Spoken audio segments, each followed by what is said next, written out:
Okay, I just want to start by saying thank you so much for taking the time out to sit down and chat with me. I suppose we should start right to the beginning. How did your love of theatre begin? Oh, that's going back a bit. I always used to love making plays up at Hmm, home when it's a kid. I'm the oldest. I mean, it's only me and my brother, but I just hmm. used to boss him around, dress him up, and yeah, I guess that's how it started. Yeah, sort of stage managing from a very early age. Yeah.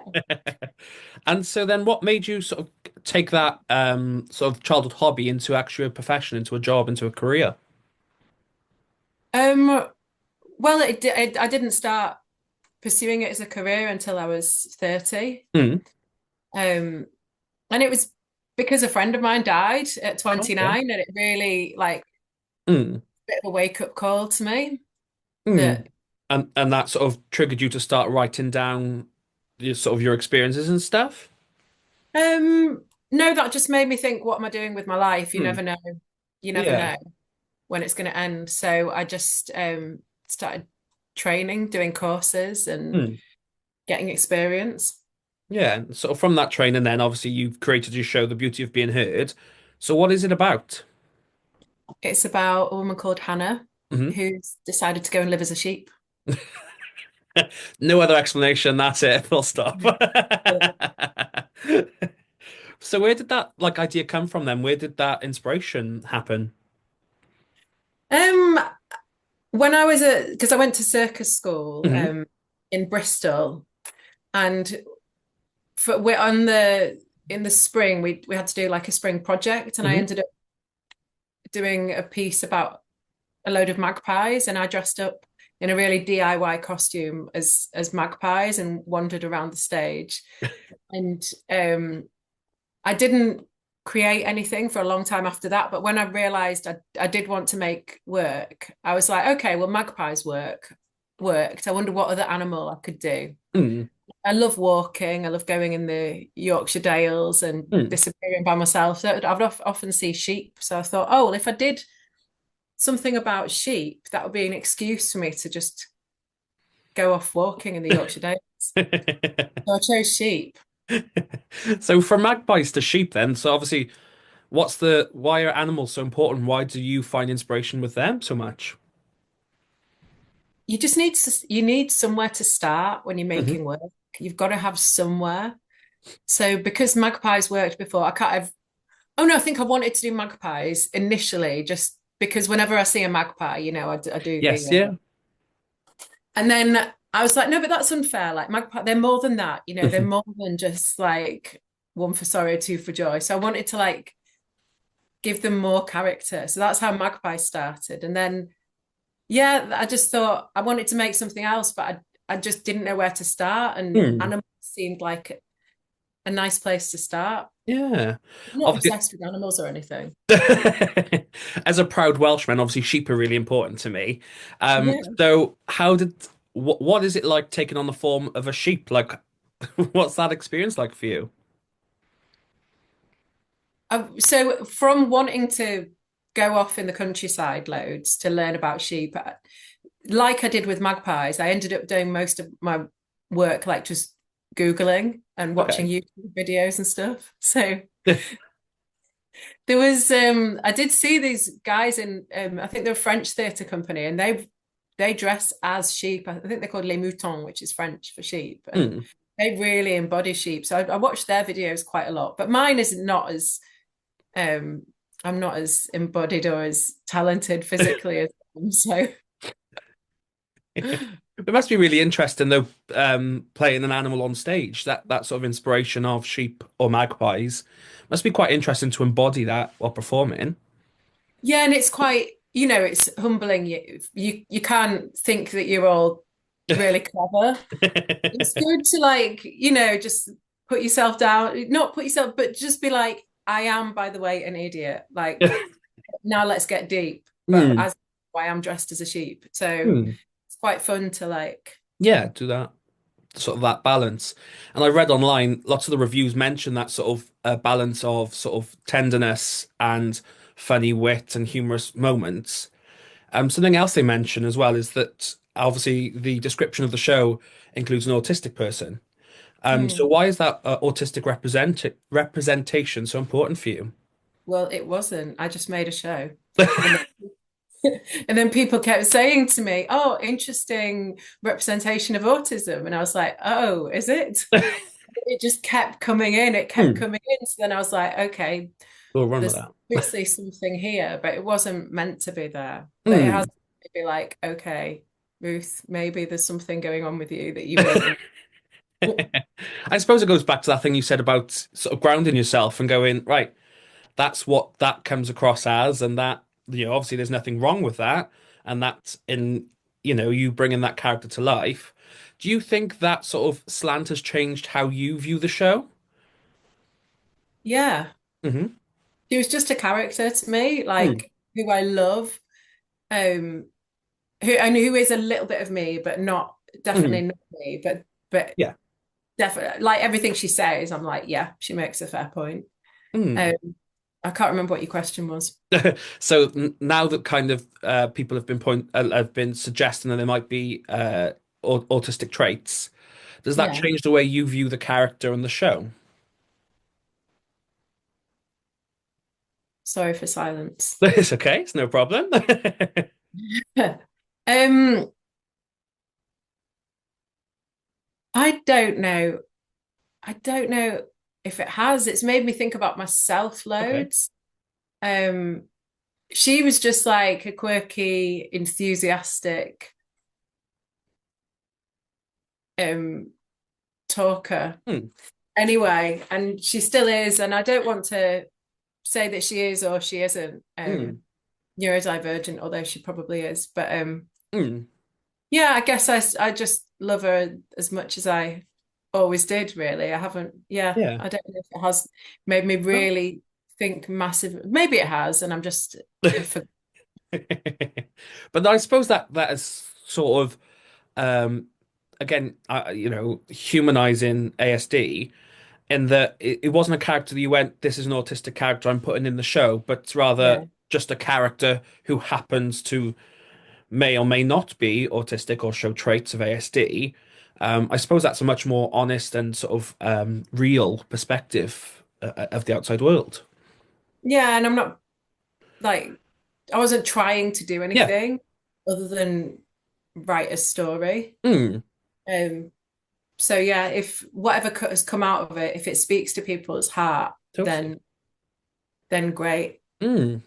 So what was the actual writing process like then? So you come up with the idea of the sheep. How did that come from, your walks to putting it on the stage? Well, I had the sheep idea, and I Mm. also had Hannah, the Okay. character. So I'd already written a couple of monologues for her. Mm.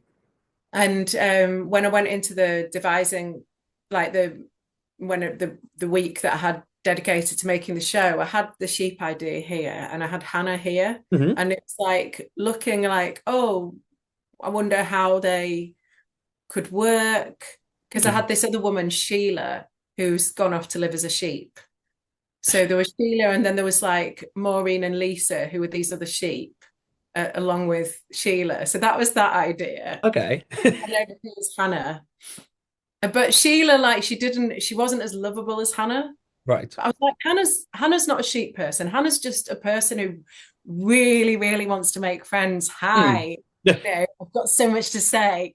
That was Hannah. And then Mm. Sheila was like, yes, come and sign up if you'd like to join us. Mm. So Oh. we just eventually I just put Hannah into that world and the other guys just disappeared, the other sheep. And we had all the monologues that already existed, but now they're said by a woman in a DIY sheep costume.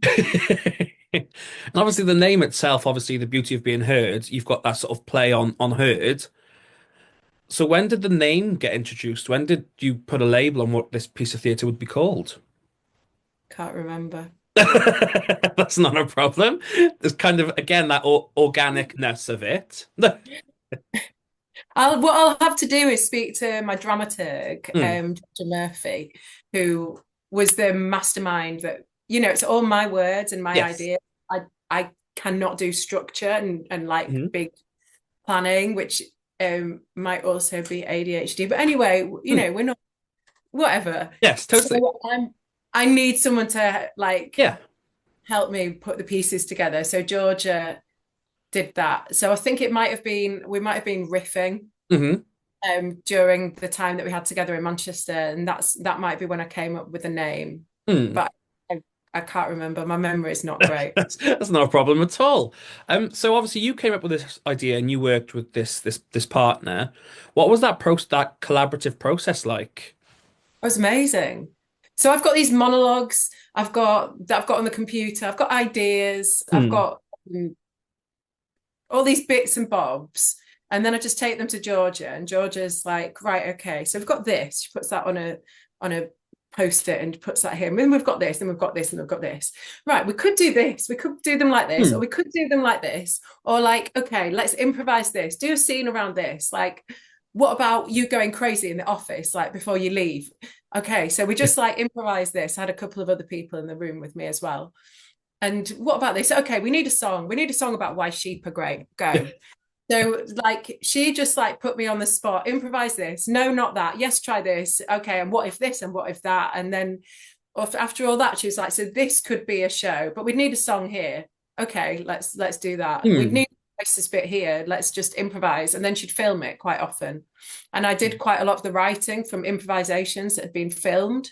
And then Ah. I'd write down what I liked to do it again. And then you sort of build, you're writing the script Mm. with in a script. Yeah. And obviously improvising the show obviously may have led to some sort of different routes and avenues that could have been explored. What was that Mm. sort of that process of just going, I'm going to do something and see if it works and see if it doesn't? What was that process like? Yeah, it's scary because you're like, oh God, the pressure's on in this exact moment. But Georgia, she made it really like it's all right if if it's the Mm. bit things that are rubbish, we just don't use those. Yeah. Just what do we like? What do we like? What do we like? Make a note of it. Right, we liked that. Great. More of that, more of that, more of that. So it Mm. took the pressure off like having to be totally amazing and hilarious. And for me, going into something trying to be funny is like it's gonna fail anyway. It's Mhm. much better going in like just trying to say something, Mm. have a different aim rather than try to be funny. And And then oop, sorry. yeah, so then when I made it, so I ended up going to Swansea to Volcano Theatre. Mhm. They've got this Shape of Things to Come program, they're taking applications Oh. now, and it is amazing. I Mm. highly recommend that you apply, but you or anyone that is. Yeah, of course. And it's you have 2 weeks in a theatre. Mm. They like pay you to be there, so there's no pressure on like, oh, I need to be doing my other work. No, it's all right. This is your work for this Mm. time. And Wow. then at the end, I did 4 performances. So Wow. I already had like my structure, but it wasn't, Mm. I scripted it. It was a bit messy. So my first performance, like I had my structure with all the post-its Yeah. written on the wall, like song here, this, you need to hit this point, you need to hit that point. It's an hour-long show, so I'm not going to learn that in Yeah. like weeks. So all I knew was I knew the structure, I knew the beats that I needed to Yeah. hit. And then while I was doing the show, I'd keep going over to the wall and coming back to the audience and make a joke about like, I've got a plan. And the first time I did it, I totally missed a whole bit. And then I went over to the wall and I was like, oh, I need to do the song. Can we do the song? So I did the song. And then I was like, oh no, hang on. I need to reverse. And then I Mm. was like, just do the song again. You're all right, Alan. We'll just do the song again. It was, people that came to that first performance, they got a really unique version of the show. Mm. You've mentioned this song, and I know you have produced a song for the show. So what was the process of creating that and recording that and sort of producing this unique number? Well, that literally was Georgia saying, we need a song about why sheep are great. So I was like, the thing about sheep is they're not deep. And I just like improvised, carried on Hmm. improvising this song. And then a bit later, she was like, well, maybe we need a few more, another verse or Hmm. something. oh God, but that moment of genius, how can I ever recreate it? But like I did another verse, and then when I was on the week in Swansea, I got in touch with a friend of mine who is a music Mm, maker. She holds choirs, she creates her own music. She's been like making her own digital music for years, and hmm she's really talented. And she just happened to be quite quiet at that time. So I was like, could I pay you to, I've got these improvised songs. I'll send you the improvised songs. Can you make mm. something? So she had the most amazing time. Well, that's what she told me anyway. Making a sheep synth, like researching sheep sounds, like putting together this amazing backing track. There's like, Mm, I think she did 4 or 5 songs, maybe. Is it maybe it's 4? Anyway, she did a certain number of tracks. mhm. But like the song, the sheep song is like chef's kiss. So good. And she came Mm. to see it in Swansea. She came to watch because she Oh. lives in Bristol. And then she Mm, also did it in Bristol, like in October, and she came again, and mm. it was in, large space with amazing speakers. And I was like, she is so good. Isolde Freeth Hale, that's her Mm. name. You talked about the sort of the improvised nature of building it, and obviously I mentioned how the reviews mentioned how sort of tender and real it is. Do you think that sort of process has made it even more sort of realistic and organic? The process of what? Of like creating both the music and the show. You talked about how it started through improvisation and then refinement. Do you think that has helped the show kind of feel more human, organic, and sort of real? Yeah, because it's still alive. Like Mm, I'm still editing it all the time. Which is sort of bad and sort of good, yeah. 'cause quite often before a show, like it's a bit more set in stone now, but there was quite a long time where it's like, right, Ruth, you really need to go for a walk and go over your lines because Mm, I don't learn lines sitting, like I have to walk. But and then I'd be like going over my lines, I'd be like, oh, I could tweak that, I could rewrite that. So then I'm not learning my lines, am I? I'm just like yeah. rewriting. But then that it just meant that I wasn't always as like on it with the lines as I want to Mm, be because I'm forever rewriting them because it's not like Shakespeare, it's yeah. totally I'm allowed to change it. So I Mm, do. And it's mm, I'm still editing it and tweaking it and I probably mm, always will. And like you said, those constant changes. Yeah, I know you've got this tour coming up. So, what can people expect from the show in its current form? Some banging tunes. There's there is audience interaction, but hmm it's really gentle. You don't have to join in if you don't want to. hmm We do like by the end, there is sort of a sense of togetherness in the audience, which is really Mm. nice. Expect to laugh and possibly to cry and just to be entertained. Like you won't be bored. Like an hour will fly by. Mm. It's like what we're here. Oh, what? It's that kind of show. Mm. Like it's like whatever you're in, I'm just like, doosh, now we're doing something else now. Do you know, like in the deepest sorrow, and then it's like joke, and you're like, oh, am I okay to laugh? Okay. But then you go from this like ha ha ha to like, oh no. Mm. So it's very up Mm. and down, which is Is it fun. like the full spectrum? If we're going to get really um, introspect, it's like the full spectrum of human life. That you have those moments that are you're happy and you're living your best life, and the next day it's like, oh, something has happened, or you dip as we naturally do. Yeah, and don't we laugh our asses off at funerals as well? Like, you know, I don't want to see a sad show that's only sad because Hmm there has to be laughter in there as well. Yeah. And I think it's sometimes people make that mistake sometimes, like, oh, this is a serious piece, so it's just going to be serious. No way. No way. Like there is always laughter you Mm. know, Everything. in the Mm. worst of places, the saddest of Mm. places. So yeah. And from my experience with doing Samaritans and like that kind of part of me, like and being close to people who've taken their own lives and that sort of thing, like I do just think let's talk about it. Mm. So So that's what I do in the show. We're talking Okay. about it, not Mm. yeah, but in a sort of a way that Yeah. you can identify with, even though you've probably never wanted to be a sheep, but Mm. hopefully speak to you, whoever you are, because we've all like, gone to a party and been like, I don't know what to say, I don't know where to stand or what to do with my Mm. hands. Like, To be fair, it would be really difficult to do like a strictly serious play dressed as a sheep. Like I feel like that's a big task to do. yeah, I try.